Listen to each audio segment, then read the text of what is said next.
तो आज मैं आपको एक अनोखी रहस्यमय कहानी सुनाऊंगा। अगर आप चैनल पर नए हैं तो अभी सब्सक्राइब कर ले, क्योंकि यह मेरा दूसरा नया चैनल है। तथा कहानी पूरा देखे, अंत में एक अनोखा रहस्य छुपा है। धन्यवाद। तो सुनिए। एक समय की बात है, एक बहुत ही शक्तिशाली राजा था जिसका नाम सत्यजित था।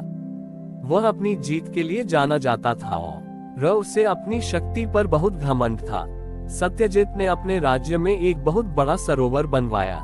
वह सरोवर इतना विशाल और सुंदर था कि उसे देखकर राजा का अहंकार और भी बढ़ गया। उसने सोचा कि वह शिव से भी बड़ा है, क्योंकि शिव तो सिर्फ प्रकृति बनाते हैं, पर उसने तो अपने दम पर एक सरोवर बनाया है। एक दिन राजा सत्यजित ने अपने सरोवर के पास जाकर अहंकारवश कहा, हे महादेव, आप सृष्टि का निर्माण करते हैं, पर मैंने तो अपने हाथों से यह सरोवर बनाया है। मेरी शक्ति आपकी शक्ति से बड़ी है। राजा के इन शब्दों को सुनकर एक अद्भुत घटना घटी। सरोवर का पानी हिलने लगा और उसमें से एक सुंदर कमल का फूल बाहर आया। कमल के फूल पर स्वयं शिव बैठे थे। सत्यजित ने उन्हें देखा, पर उसके मन में कोई भय नहीं था, केवल अहंकार था। शिव ने मुस्कुराते हुए कहा, हे राजा, तुम इस सरोवर पर घमंड करते हो, पर तुम नहीं जानते कि यह सरोवर तुम्हारा नहीं, बल्कि तुम्हारे अहंकार का है। तुम जितना इस पर घमंड करोगे, उतना ही यह गहरा होता जाएगा। राजा को शिव की बात समझ में नहीं आई। उसने कहा, ये सरोवर मेरा है और मैं इसे अपनी इच्छा से नियंत्रित कर सकता हूँ। शिव ने कहा, ऐसा है तो इसमें एक पत्थर फेंको। राजा ने एक बड़ा पत्थर सरोवर में फेंका। पत्थर पानी में गिरा और एक बड़ी लहर उठी। लहर के कारण पानी की एक बूंद राजा के हाथ पर गिरी।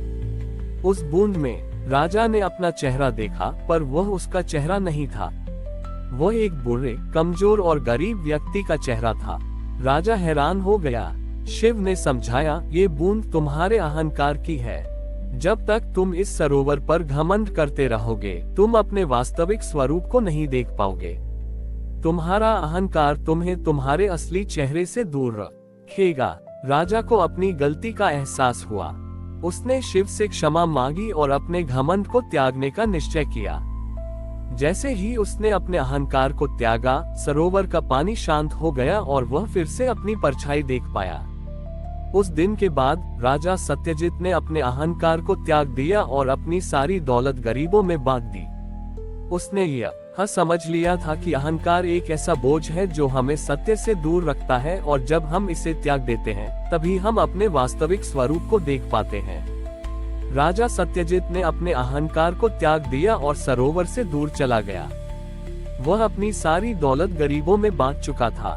अब वह एक साधारण इंसान की तरह गांव-गांव घूमने लगा। उसका लक्ष्य अब जीतना नहीं, बल्कि लोगों की सेवा करना था।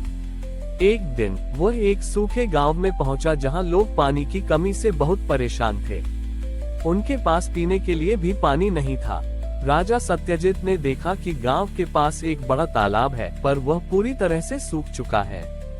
लोगों ने राजा से कहा कि यह तालाब पिछले कई सालों से सूखा पड़ा है। सत्यजित को अपने सरोवर की याद आई।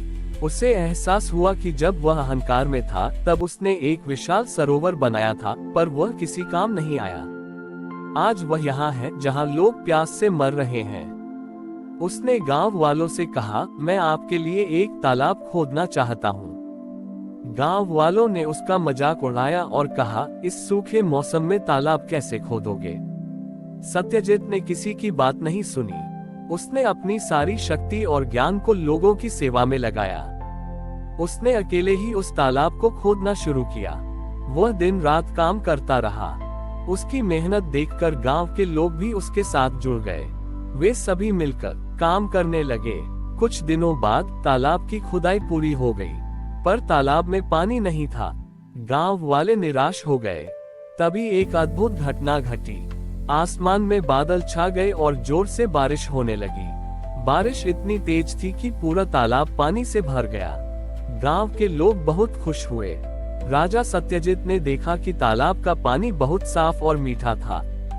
जब उसने पानी में अपनी परछाई देखी, तो उसे अपना चेहरा नहीं, बल्कि शिव का चेहरा दिखाई दिया। उसे एहसास हुआ कि यह वही पानी है जो उसके अहंकार के सरोवर में था, पर आज यह पानी उसकी सेवा के कारण शुद्ध हो गया था।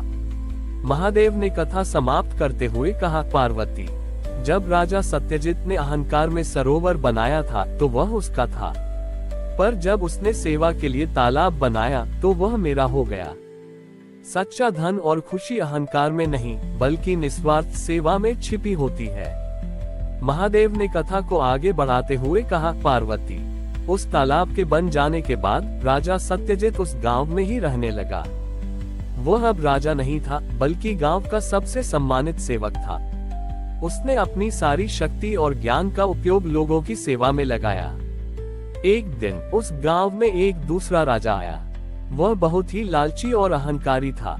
उसने सुना कि इस गांव में एक ऐसा तालाब है जिसका पानी कभी नहीं सूखता। उसने सोचा कि वह उस तालाब को अपने राज्य में ले जाएगा। वह गांव पहुंचा और उसने राजा सत्यजित से पूछा, तुम कौन हो? उद्धरण चिन्ह। सत्यजित ने विनम्रता से जवाब दिया, मैं इस गांव का एक साधारण सेवक हूँ। राजा को आश्चर्य हुआ। उसने कहा, तुम्हारे पास इतना अद्भुत तालाब है, तुम इसे क्यों नहीं बेचते? सत्यजित ने कहा, ये तालाब मेरा नहीं है, यह उन लोगों का है जिन्होंने इसे बनाने में मदद की। ये सेवा का तालाब है और सेवा को बेचा नहीं जा सकता। लालची राजा को गुस्सा आया। उसने अपनी सेना को आदेश दिया कि वे तालाब को खोदकर अपने राज्य में ले जाएं। जैसे ही सेना ने तालाब को खोदना शुरू किया, एक अद्भुत घटना घटी।